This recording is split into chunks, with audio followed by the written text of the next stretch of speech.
क्या आपने कभी सोचा है कि हमारे विचार और शब्द भी हमारे जीवन को प्रभावित करते हैं? हमारी चेतना और हमारे कर्म हमें किस दिशा में ले जा रहे हैं? क्या आपने कभी महसूस किया है कि हमारी सोच, हमारे विचार और हमारा विश्वास हमारे जीवन को आकार देते हैं? हम जो भी सोचते हैं वही हमारी वास्तविकता बन जाती है।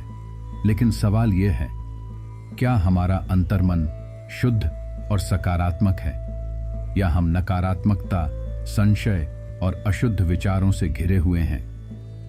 आज हम बात करेंगे अंतर्मन की शक्ति की, जो हमारी सफलता, सुख और शांति का सबसे बड़ा स्रोत है।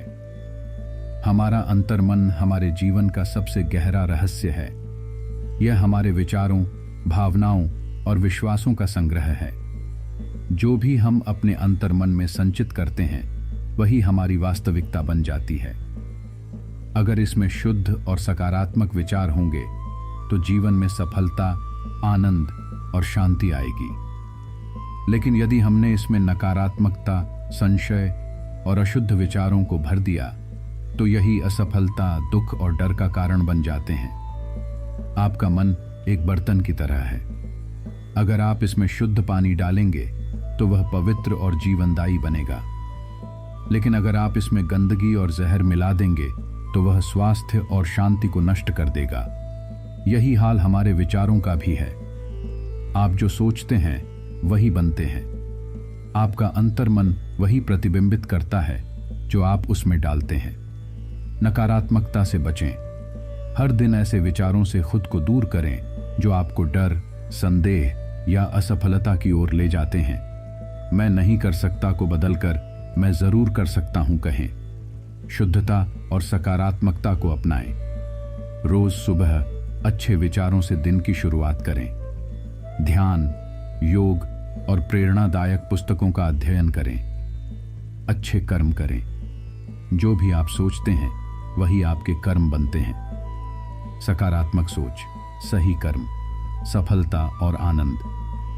अगर आप अपने विचारों और कर्मों को शुद्ध और सकारात्मक बना लेंगे तो आपका जीवन भी सफलता और आनंद से भर जाएगा। आपका अंतर्मन आपकी सबसे बड़ी शक्ति है। इसे सही तरीके से इस्तेमाल करें और देखें कि आपका जीवन कैसे बदलता है। आज हम आपको एक ऐसी कथा सुनाने जा रहे हैं जो आपके अंतर्मन को जागृत कर देगी। यह कहानी सिर्फ सुनने के लिए नहीं, बल्कि समझने और जीवन में अपनाने के लिए है। एक बार एक महर्षि थे जिन्होंने जीवन भर तपस्या की। एक दिन जब वे नदी में स्नान कर रहे थे, उन्होंने देखा कि एक बड़ी मछली अपने छोटे छोटे बच्चों के साथ आनंदित होकर तैर रही थी। महर्षि के मन में विचार आया, ये मछलियां कितनी प्रसन्न हैं, इनका जीवन कितना सुखमय है। ध्यान करते करते उनके अंतर्मन में एक पुरानी स्मृति जाग गई। किसी जन्म में उन्होंने विवाह किया होगा, गृहस्थ जीवन जिया होगा। वह स्मृति इतनी प्रभावशाली थी कि अब उनका बाह्य मन उसी की ओर आकर्षित हो गया। उन्होंने निर्णय लिया कि वे भी विवाह करेंगे। महर्षि राजा के पास पहुंचे और उनसे उनकी एक पुत्री से विवाह करने का निवेदन किया। राजा असमंजस में पड़ गए। आखिर वह महर्षि को कैसे मना करें? उन्होंने युक्ति लगाई और कहा, स्वयंवर का आयोजन होगा। यदि कोई कन्या आपको वरने के लिए तैयार हो जाए तो विवाह संभव है। महर्षि ने अपनी योग शक्ति का प्रयोग किया, जिससे वे फिर से युवा हो गए। उनकी ऊर्जा और तेजस्विता देखकर सभी राजकुमारियां उनके साथ विवाह के लिए तैयार हो गईं। इस प्रकार उन्होंने 50 रानियों से विवाह किया और हर एक से 2-2 पुत्र हुए। लेकिन क्या यह सुखद अंत था? नहीं। जितना बड़ा परिवार, उतनी ही अधिक समस्याएं। अंततः महर्षि को समझ में आया कि यह सब उनके ही संचित कर्मों का प्रभाव था।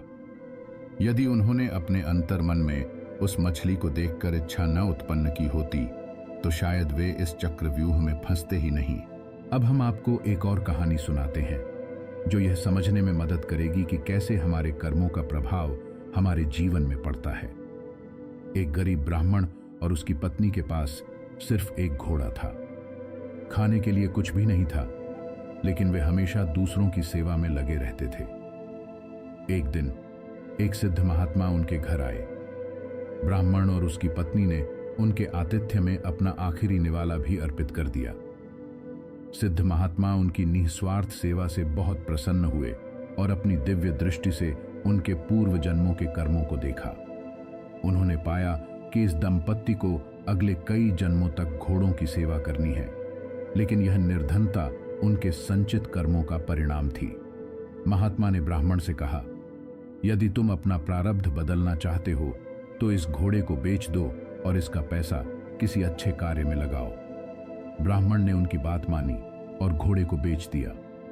गांव वालों ने देखा कि वे कितने परोपकारी हैं और बदले में उन्हें एक नया घोड़ा उपहार स्वरूप दे दिया। लेकिन ब्राह्मण ने वह घोड़ा भी बेच दिया और धन को शिक्षा और समाज कल्याण के कार्यों में लगा दिया। धीरे धीरे उनकी दरिद्रता समाप्त होने लगी और वे एक समृद्ध, सम्मानित व्यक्ति बन गए। उनकी निष्काम सेवा ने उनके संचित कर्मों को जला दिया और उनका प्रारब्ध बदल गया। यही जीवन का सत्य है। हम अपने प्रारब्ध को नहीं बदल सकते, लेकिन हम यह तय कर सकते हैं कि हमारे कर्म कैसे होंगे। क्या हम दुख को बढ़ाएंगे या उसे समाप्त करेंगे? क्या हम अपने भीतर शुद्धता और सकारात्मकता लाएंगे? हमारे कर्म ही हमारे भविष्य का निर्माण करते हैं। यदि हम अपने विचारों और कर्मों को शुद्ध रखेंगे तो जीवन में सफलता और आनंद स्वतः ही आएगा। तो दोस्तों, अगर आपको यह कथा प्रेरणादायक लगी हो तो इस वीडियो को लाइक करें, शेयर करें और हमारे चैनल को सब्सक्राइब करना न भूलें। अपने विचार हमें कमेंट में बताइए। क्या आपको लगता है कि हमारे कर्म ही हमारे जीवन की दिशा तय करते हैं?